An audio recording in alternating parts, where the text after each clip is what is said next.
ప్రణామాలు ప్రభుజీ. హరే కృష్ణ. హరే కృష్ణ.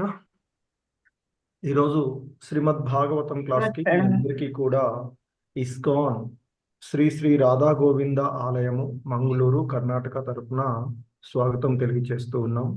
హరే కృష్ణ. ఓం నమో భగవతే వాసుదేవాయ. ఓం నమో భగవతే వాసుదేవాయ. ఓం నమో భగవతే వాసుదేవాయ. ఓం నమో భగవతే వాసుదేవాయ. ఓం నమో భగవతే వాసుదేవాయ. ఓం నమో భగవతే వాసుదేవాయ. నారాయణం నమస్కృత్య నరం చైవ నరోత్తమం.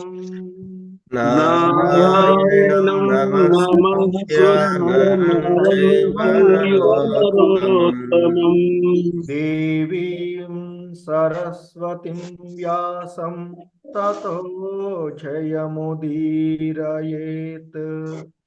దేవీం సరస్వతీం వ్యాసం తతో జయముదీరయేత్. నష్టప్రాయేష్వభద్రేషు నిత్యం భాగవత సేవయా. నష్టప్రాయేష్వభద్రేషు నిత్యం భాగవత సేవయా. భగవతి ఉత్తమశ్లోకే భక్తిర్భవతి నైష్టికీ. భగవతి ఉత్తమశ్లోకే భక్తి నైష్టికీ. హరే కృష్ణ. హరే కృష్ణ అందరికీ.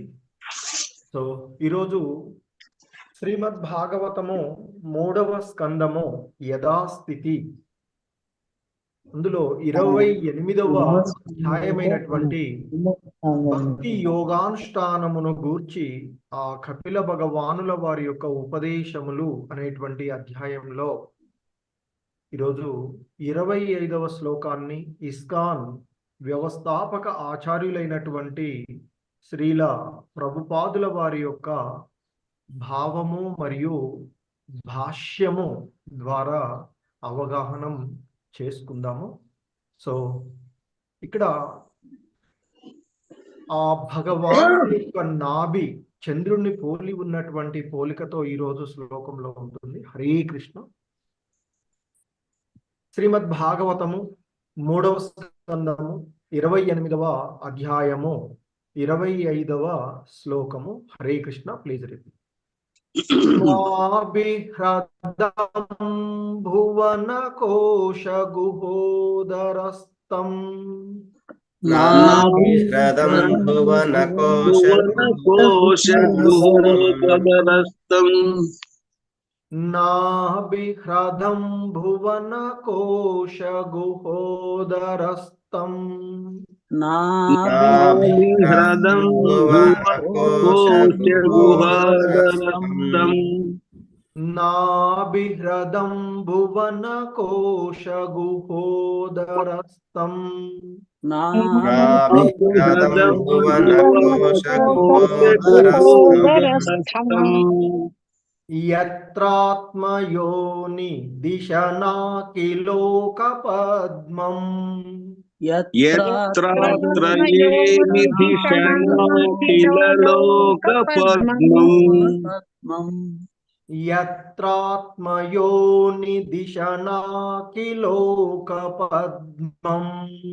యత్రాత్మయోని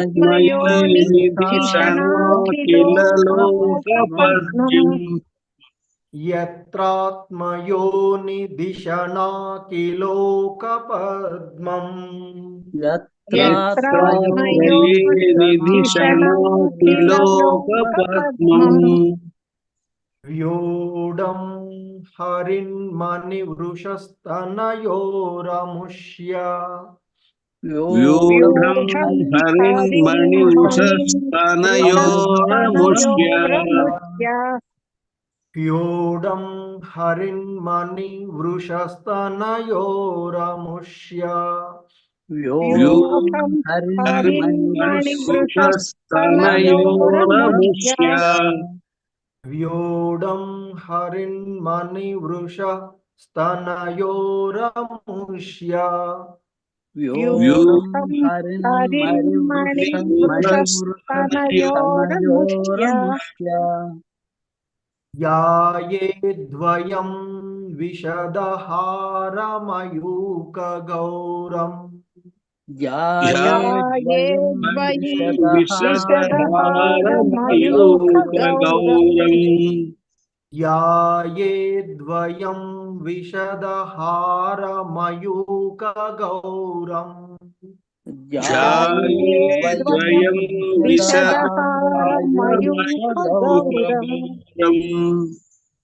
यायेद्वयं विशदहारमयूकगौरम् ध्यायेद्वयं विशदहारमयूकगौरम् हरे कृष्ण नाभिह्रदं भुवनकोशगुहोदरस्तं यत्रात्मयोनिधिशनाकिलोकपद्मम् नाभिहृदं भुवनकोशगुहोदरस्थं यत्रात्मये निधिषणाखिलोकपद्मम् नाभिह्रदं भुवनकोशगुहोदरस्तं यत्रात्मयोनिधिशनाकिलोकपद्मम् नाभिहृदं भुवनकोशगुहोदरस्थं यत्रात्मयो निधिषणाखिलोकपद्मम् व्यूढं हरिन्मणिवृषस्तनयोरमुष्य ध्यायेद्वयं विशदहारमयूकगौरम् व्यूढं हरिन्मणिवृषस्तनयोरमुष्य ध्यायेद्वयं विशदहारमयूकगौरम् व्यूढं हरिन्मणिवृषस्तनयोरमुष्य ध्यायेद्वयं विशदहारमयूकगौरम् व्यूढं हरिन्मणिवृषस्तनयोरमुष्य ध्यायेद्वयं विशदहारमयूकगौरम् हरे कृष्ण మొత్తం శ్లోకం చదువుతాను नाभिह्रदं भुवनकोशगुहोदरस्तं यत्रात्मयोनिधिशनाकिलोकपद्मम् व्यूढं हरिन्मणिवृषस्तनयोरमुष्य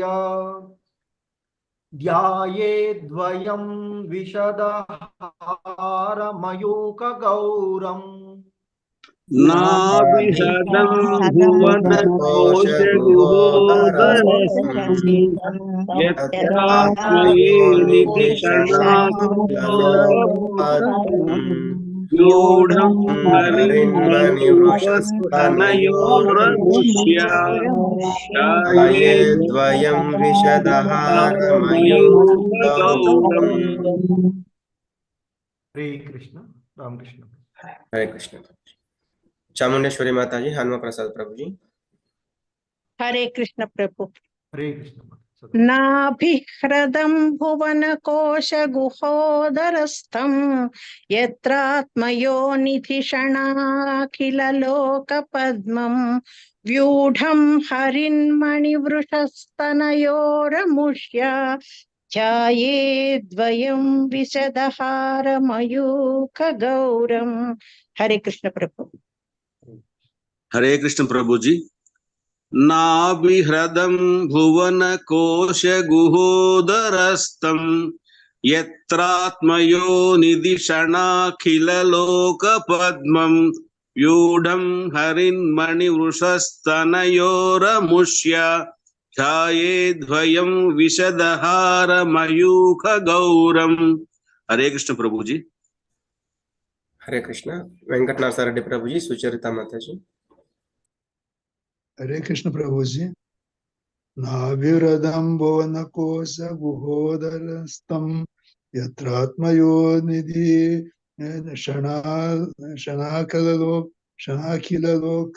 पद्मं व्यूढं हरिन्मणि वृषस्तनयोरमुष्य जायेद्वयं विशदहार मयूख गौरम. हरे कृष्ण प्रभु. హరే కృష్ణ. యత్రాత్మ యోని దిశన అట్లా పడు. హరే కృష్ణ. ఓకే ప్రభు నెక్స్ట్. हरे कृष्ण प्रभु जी. नाभिहृदं भुवन कोश गुहोदरस्थं यत्रात्मयोनिधि शनाखिलोक पद्मं व्यूढं हरिन्मणि वृषस्थ नयोरमुष्य ध्यायेद्वयं विशदहार मयूख गौरम. हरे कृष्ण प्रभु जी. హరే కృష్ణ. हरे कृष्ण. विशालवती माता जी, वसंतबाई माता जी.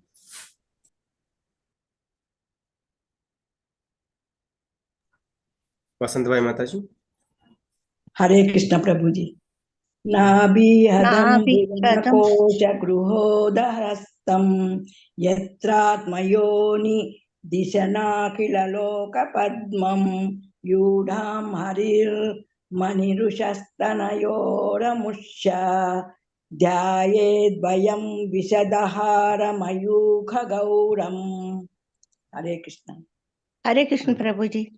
మాతాజీ. नाभिहृदं भुवनकोशगुहोदरस्तं यत्रात्मयोनिधि क्षणाखिलोकपद्मं व्यूढं हरिन्मणि वृषस्तनयोरमुष्य ध्यायोद्वयं विशदहारमयूख गौरम. हरे कृष्ण प्रभु जी. హరే కృష్ణ ప్రభు. ఇద్దరు కూడా ఉంది. ओके प्रभु. नीरजा माता जी, बाल सरस्वती माता जी. हरे कृष्ण प्रभु जी. प्रणाम.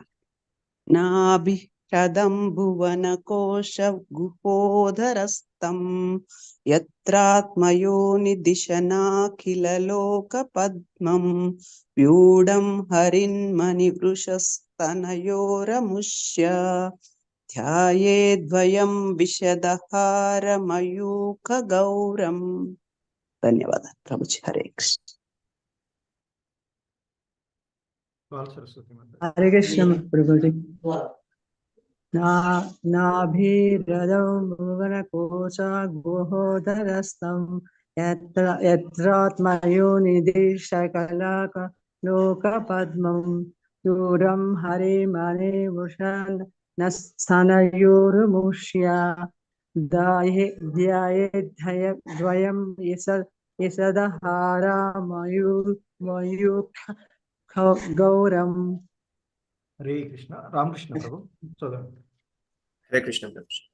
नाभिहृदं भुवनकोशगुहोदरस्थं यत्रात्मयोनिधिषणाखिललोकपद्मं व्यूढं हरिन्मणिवृषस्तनयोरमुष्य ध्यायेद्वयं विशदहारमयूख गौरम.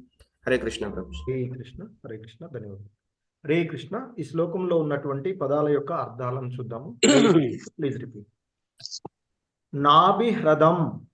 నాభిహృదం నాభి సరోవరము. नाभि सरोवरम భువనకోశ.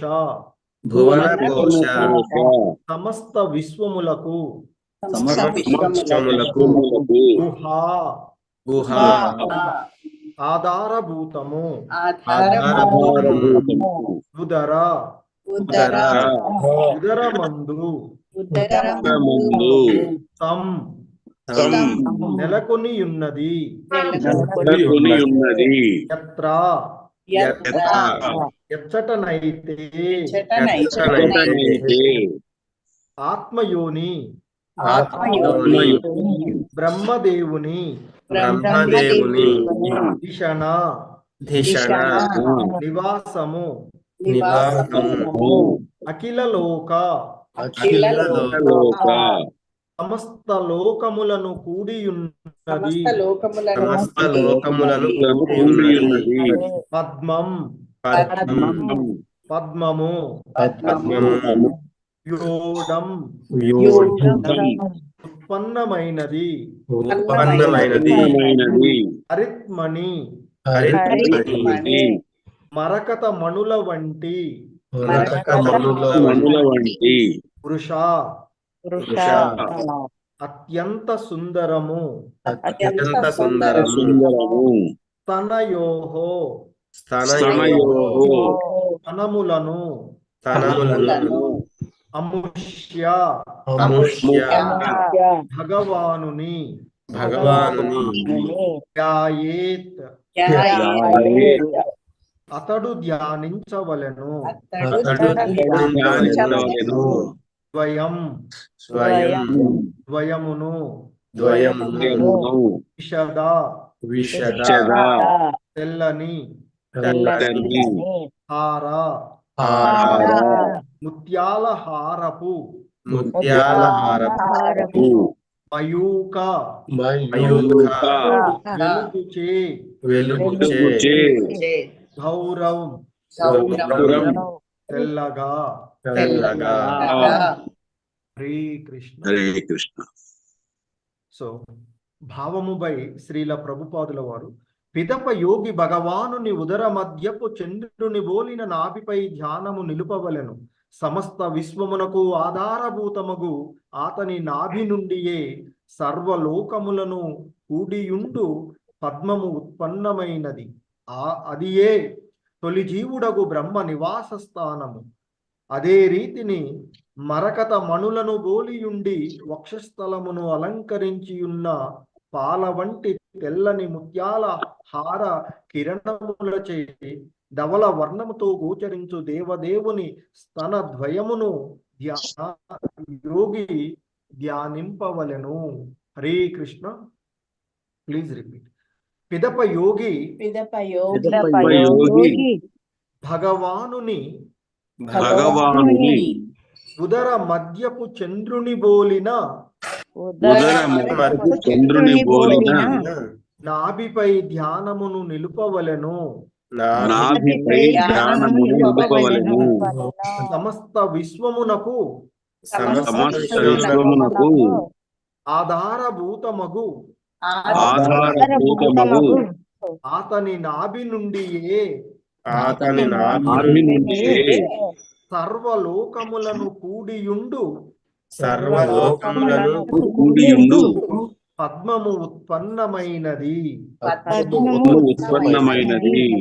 అది ఏ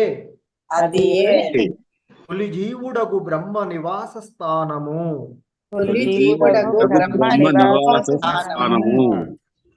అదే రీతిని మరకత మణులను బోలియుండి వక్షస్థలమును అలంకరించియున్న పాల వంటి తెల్లని ముత్యాల హార కిరణములచే ధవల వర్ణముతో గోచరించుచు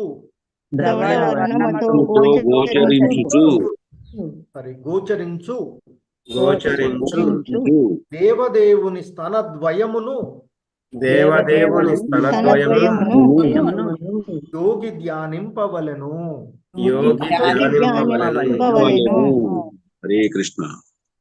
హరే కృష్ణ. సో భాష్యము బై శ్రీల ప్రభుపాదుల వారు. హరే కృష్ణ.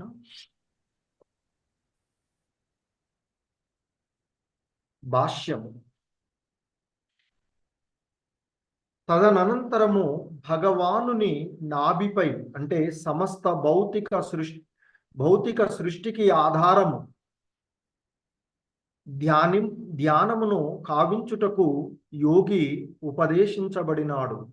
శిశువు బొడ్డు త్రాడు ద్వారా తల్లితో జతకూడి యుండునట్లు తొలి జీవుడగు బ్రహ్మ భగవానుని దివ్య సంకల్పము ద్వారానే కమలపు తూడు ద్వారా ఆ దేవదేవునితో జతకూడి ఉన్నాడు.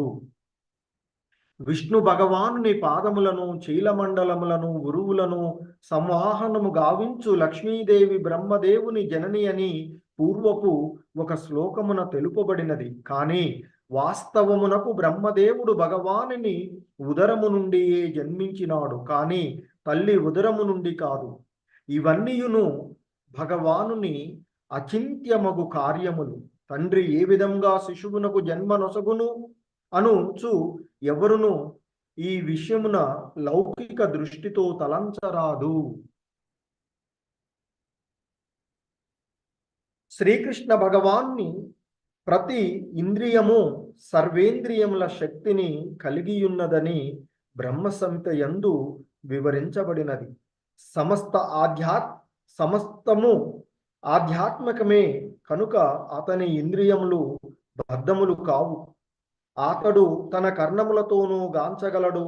భౌతికములకు కర్ణములు వినగలదే కాని చూడలేదు. కానీ శ్రీకృష్ణుడు తన కర్ణములతో గాంచగలడు, నయనములతో వినగలడని బ్రహ్మ సంహిత ద్వారా అవగౌతమవుచున్నది.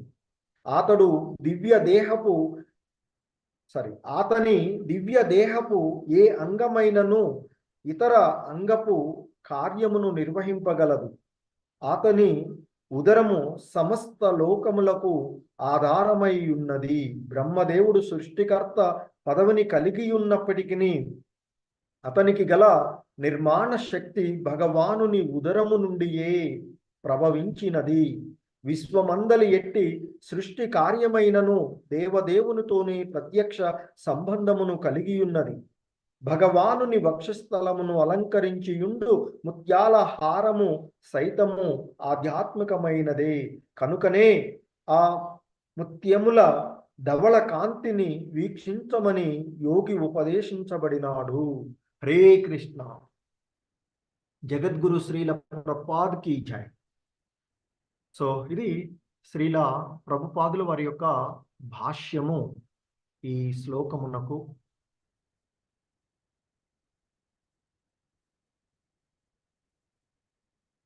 హరే కృష్ణ. ఓం అజ్ఞానతిమిరాంధస్య జ్ఞానాంజనశలాకయా చక్షుర్మిలితం యేన తస్మై శ్రీగురవే నమః. శ్రీచైతన్యమనోభీష్టం స్థాపితం యేన భూతలే స్వయం రూపః కదా మహ్యం దదాతి స్వపదాంతికం. వందేహం శ్రీగురు శ్రీయుతపదకమలం శ్రీగురూన్ వైష్ణవాం చ శ్రీరూపం సాగ్రజాతం సహగణ రఘునాథాన్వితం తం సజీవం సాద్వైతం సావధూతం పరిజన సహితం కృష్ణ చైతన్య దేవం శ్రీ రాధా కృష్ణ పాదాన్ సహగణ లలితా శ్రీ విశాఖాన్వితాం చ. నమో ఓం విష్ణుపాదాయ కృష్ణ ప్రేష్టాయ భూతలే శ్రీమతే భక్తి వేదాంత స్వామినితి నామినే నమస్తే సారస్వతీ దేవే గౌరవాణి ప్రచారిణే నిర్విశేష శూన్యవాది పాశ్చాత్య దేశతారిణి. హే కృష్ణ కరుణా సింధో దీనబంధో జగత్పతే గోపేశ గోపికా కాంత రాధాకాంత నమోస్తుతే. తప్త కాంచన గౌరాంగీ రాధే వృందావనేశ్వరి వృషభానుసుతే దేవి ప్రణమామి హరిప్రియే. వాంఛాకల్పతరుభ్యశ్చ కృపా సింధుభ్య ఏవ చ పతితానాం పావనేభ్యో వైష్ణవేభ్యో నమో నమః.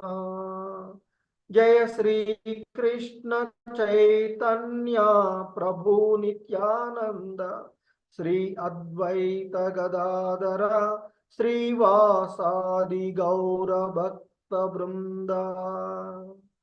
హరే కృష్ణ కృష్ణ కృష్ణ హరే హరే, హరే రామ రామ రామ హరే హరే. హరే కృష్ణ కృష్ణ కృష్ణ హరే హరే, హరే రామ రామ రామ హరే హరే. హరే కృష్ణ.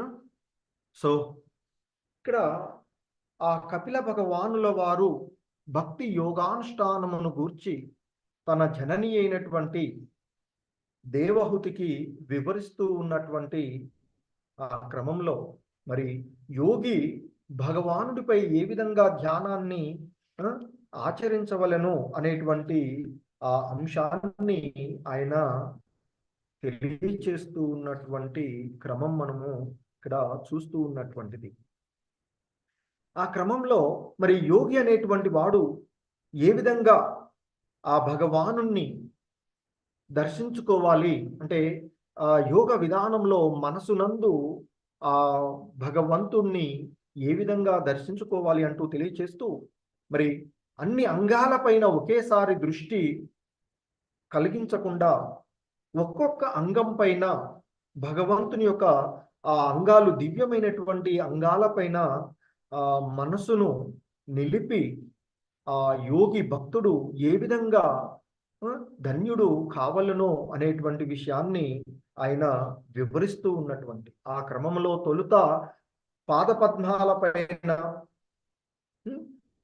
సో మరి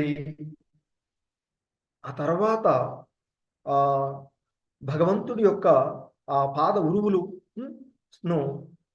చేయాలని, ఆ తర్వాత ఆ తొడలు మరి ఆ విధంగా చేస్తూ ఆ తర్వాత క్రమంలో ఇంతకు పూర్వపు శ్లోకంలో చెప్పినటువంటి విషయం మనకి, ఎందుకంటే ఆ లక్ష్మీమాత కూడా ఆ సురవందిత అయినటువంటి దేవతల ద్వారా పూజ్యనీయురాలు, అలాగే సమస్త లోక వాసుల చేత పూజ్యనీయురాలైనటువంటి ఆ లక్ష్మీమాత మరి ఆ విధాతకు తల్లి అయినటువంటి లక్ష్మీమాత భగవంతుని పాద పద్మాలను అలాగే గురువులను ఎల్లప్పుడూ సంవాహనం కావించి ఉండడాన్ని తెలియచేసినటువంటి, అలాగే పూర్వపు శ్లోకంలో ఆయన చెప్తారు, పిదప యోగి తన మనసును సమస్త శక్తికి ఆధారభూతమైన భగవానుని యొక్క గురువులను ధ్యానించవలెను. అతసీ పుష్ప ప్రభను బోలు అతని ధవల నీలవర్ణపు ఉరువులు గరునిపై చెనుంచినప్పుడు శోభాయమానంగా కనపడును అంటూ చెప్తున్నారు. మడిమల వరకు వ్రేలాడు పీతాంబరము చే చుట్టబడినదియు మొననూలు గూడియున్నది అయిన అతని నితంబ ప్రదేశమును కూడా యోగి ధారణం చెయ్యవలను అంటూ చెప్పినటువంటి, అంటే అతని యొక్క పిరుదుల వరకు, భగవంతుని యొక్క పిరుదుల వరకు ఏ విధంగా ధ్యానం చెయ్యాలి అనేటువంటి విషయాన్ని పూర్వపు శ్లోకంలో మనకి తెలియచేసినటువంటి అంశము. అదేవిధంగా ఈరోజు ఈ శ్లోకంలో ఆ కపిల భగవానుల వారు తెలియచేస్తూ ఉన్నటువంటి అంశము ముఖ్యంగా మనకి ఇక్కడ ఆ శ్లోకంలో చెప్తూ ఉన్నటువంటి అంశము, నాభిహృదం భువన కోశగుహోదరస్తం యత్రాత్మయోని దిశనాకిలోక పద్మం వ్యూఢం హరిన్మణి వృషస్తనయోర ముష్య ధ్యాయేద్వయం విశదహార మయూక గౌరం. సో ఇక్కడ నాభిహృదం అంటే నాభి సరోవరం, అంటే ఇక్కడ ఆ ఉదర మధ్య భాగంలో ఉండేటువంటి ఆ భగవంతుని యొక్క నాభి సరోవరం అంటూ చెప్తున్నటువంటి, అంటే ఆ నాభి ఏదైతే ఉందో అది సరోవరం, అంటే ఆ చంద్రుని పోలినటువంటి చంద్రవంకను పోలిన ఉండేటువంటి చంద్రులాగా ఉండేటువంటి అలాగే నాభి హ్రదం అంటే ఆ నాభి సరోవరం ఏదైతే ఉందో ఆ భగవంతుడి యొక్క ఆ నాభి సరోవరం అంటే ఆ చంద్రుని పోలినటువంటి నాభి ఏదైతే ఉందో అది దాని గురించి చెప్తున్నారు ఇక్కడ. భువన కోశ గుహ అంటే ఇక్కడ ఆ సమస్త విశ్వాలకు ఆధారభూతమైనటువంటిది అని చెప్తున్నారు. ఉదరస్థం అంటే ఉదరమందు నెలకొని ఉన్నటువంటిది. యత్రాత్మయోని ఎచ్చటైతే ఆ బ్రహ్మదేవుడు దిశనే అంటే నివాసం, ఆ ఎక్కడైతే ఆ బ్రహ్మదేవుడు నివాసంగా ఉన్నటువంటి అఖిల లోక పద్మం సమస్త లోకాలను కూడి ఉన్నటువంటి ఆ పద్మం. ఎందుకంటే మరి ఆ భగవంతుణ్ణి ఆ కారణోదక సాయి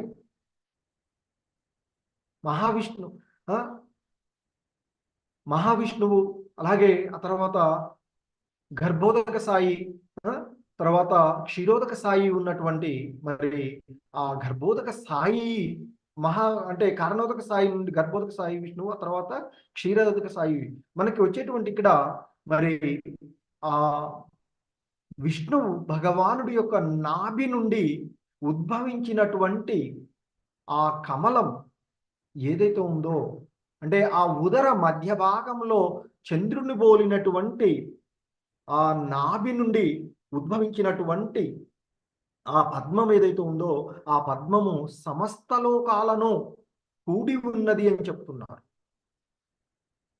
ఇంకా అక్కడ అందుకే చెప్తున్నారు ఇక్కడ పిదప యోగి భగవానుని ఉదర మధ్యపు చంద్రుని పోలిన నాభిపై ధ్యానమును నిలుపవలెను.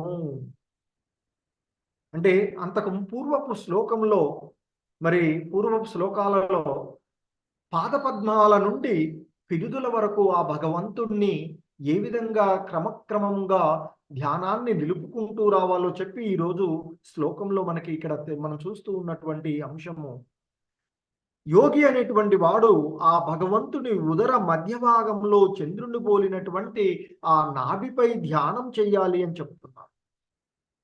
మరి ఎటువంటి నాభి అంటే ఇక్కడ చెప్తున్నారు సమస్త విశ్వమునకు ఆధారభూతమగు అతని నాభి నుండియే సర్వలోకములను కూడియుండు పద్మము ఉత్పన్నమైనది.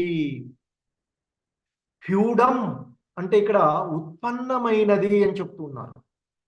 మరి ఆ సమస్త విశ్వమునకు ఆధారభూతమైన ఆ భగవానుడి యొక్క నాభి నుండియే సర్వలోకాలను కూడి ఉన్నటువంటి ఆ పద్మము ఉత్పన్నమైనది. మరి ఆ పద్మంలోనే ఆ సృష్టికర్తగా ఈ విశ్వంలో ఈ భౌతిక ప్రపంచంలో తొలిజీవిగా ఉన్నటువంటి బ్రహ్మకు అది నివాస స్థానమైనటువంటిది. అందుకే ఉన్నత లోకంలో ఈ ఆ నాభి ఆ పద్మం యొక్క కాండంలోని ఈ 14 లోకాలు మనకి ఉండేటువంటివిగా చూస్తూ ఉంటాం. సో పైన ఆ కమలంలో ఆయన యొక్క బ్రహ్మలోకం ఉండేటువంటి సత్యలోకములో ఆయన ఉండేటువంటి. సో కాబట్టి మరి ఆ పద్మమే ఆ తొలిజీవి, ఈ విశ్వపు తొలిజీవి అయినటువంటి బ్రహ్మకు అది నివాస స్థానం.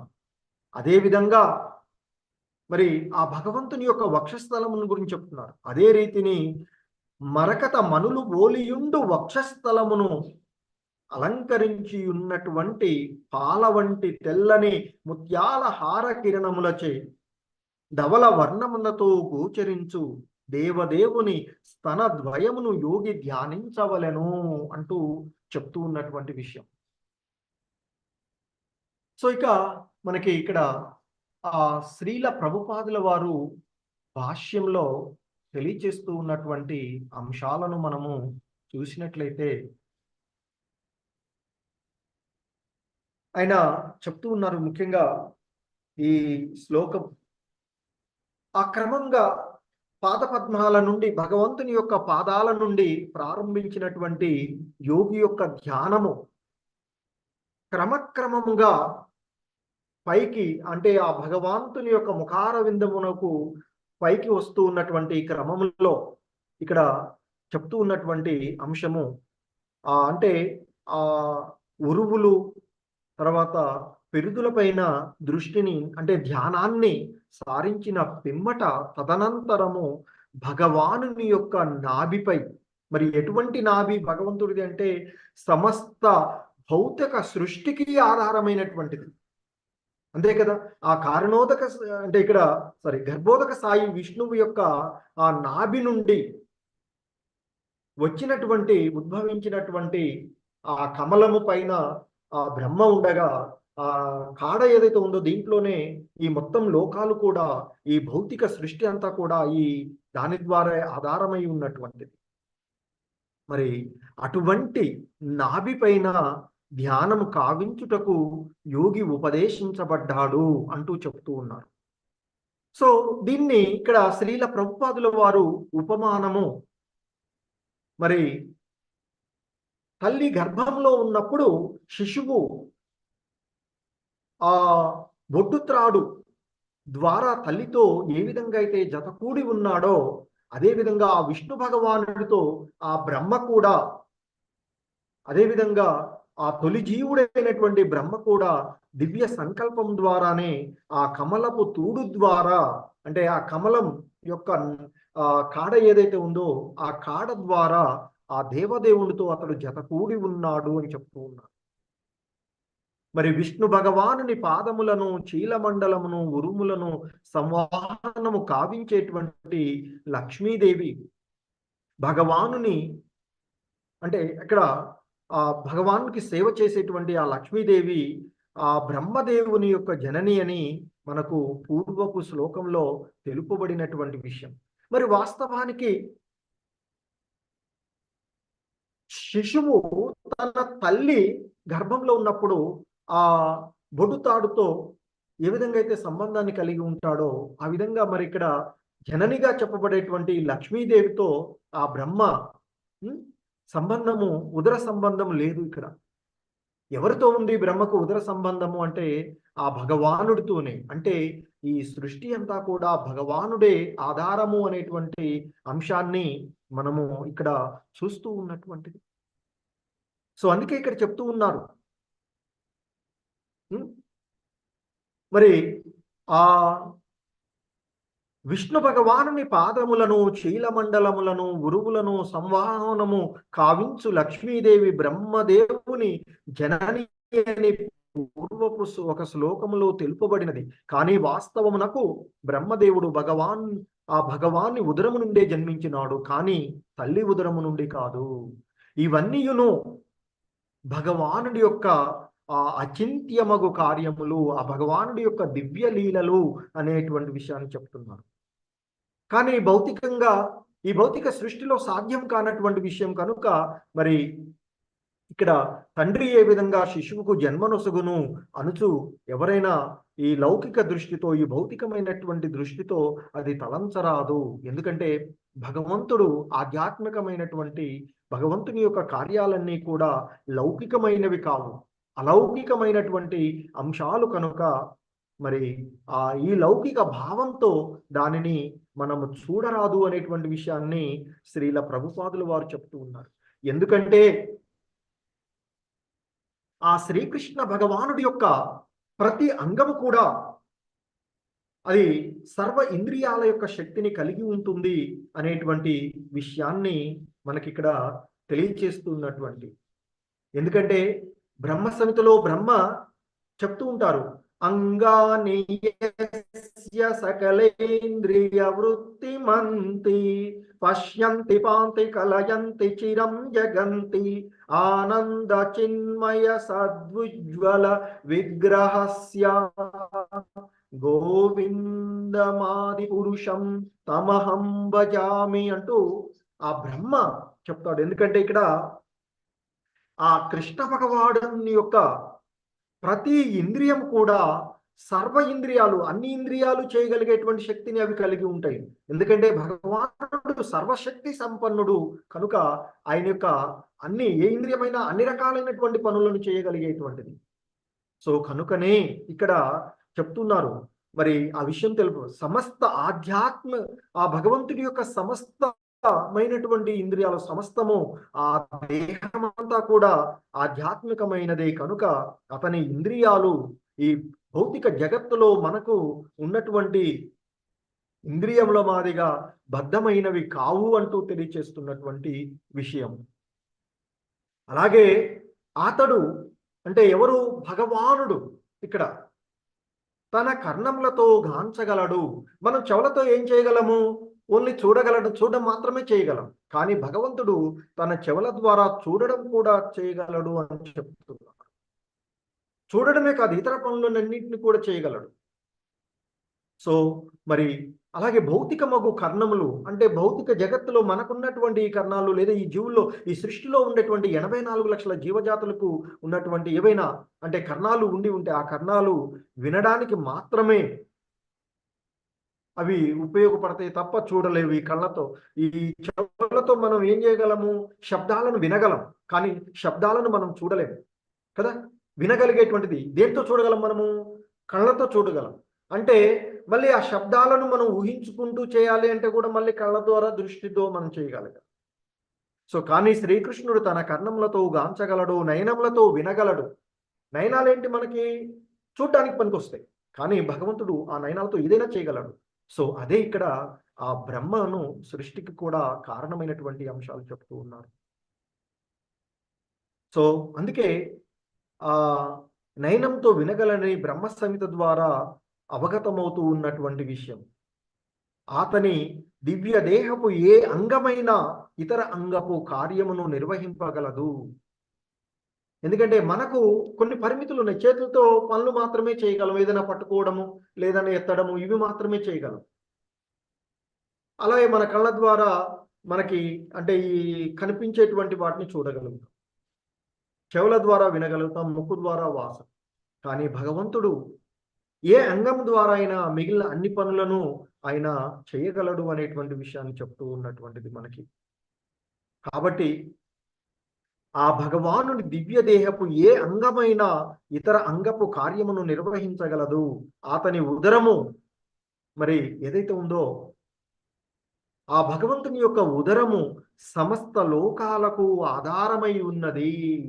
ఎందుకంటే ఆ ఉదరం మధ్య భాగంలో ఉన్నటువంటి నాభి నుండి ఉత్పన్నమైనటువంటి ఆ కమల దళం ఏదైతే ఉందో అక్కడే దాంట్లోనే ఈ సమస్త లోకాలు ఉన్నవి కనుక ఈ సృష్టి సో మరి ఆ లోకాల ఆధారమై ఉన్నటువంటి బ్రహ్మదేవుడు సృష్టికర్త పదవిని కలిగి ఉన్నప్పటికీ మరి అతనికి ఆ నిర్మాణ శక్తికి భగవానుడి యొక్క ఉదరము నుండే ఆధారం అవుతూ ఉన్నటువంటి. ఎట్లాగైతే చెట్టు పైభాగంలో మనకి పుష్పాలు వస్తూ ఉన్నప్పటికీ ఫలాలు వస్తూ ఉన్నప్పటికీ మరి ఆ పుష్పం ఫలించాలి, మనకి ఫలాలను ఇవ్వాలి అంటే ఆ వృక్షం ఫలాలు రావాలి అంటే వృక్షం నుండి పుష్పాలు ఫలాలు రావాలి అంటే మరి ఏంటి ఆధారభూతము ఈ నేలపై ఉన్నది. ఎందుకంటే నేల నుండి వచ్చేస్తుంది కదా, గాలిలో ఉండి అది ఇవ్వలేదు కదా. సో మరి ఇక్కడ మరి ఆధారభూతము ఆ భగవానుడి యొక్క ఉదరం. సో కాబట్టి విశ్వమందలి ఎట్టి సృష్టి కార్యమైనను దేవదేవుడితోనే ప్రత్యక్షమైనటువంటి సంబంధాన్ని అది కలిగి ఉన్నది. భగవానుని వక్షస్థలమును అలంకరించి ఉండు ముత్యాల హారము సైతము ఆధ్యాత్మికమైనదే కనుక ఆ ముత్యాల హారము ధవళకాంతిని వీక్షించము అని ఆ యోగికి ఉపదేశిస్తూ ఉన్నాడు కపిల భగవానులు అంటూ చెప్తూ ఉన్నటువంటి అంశం. హరే కృష్ణ. జగద్గురు శ్రీల ప్రభుపాద కీ జై.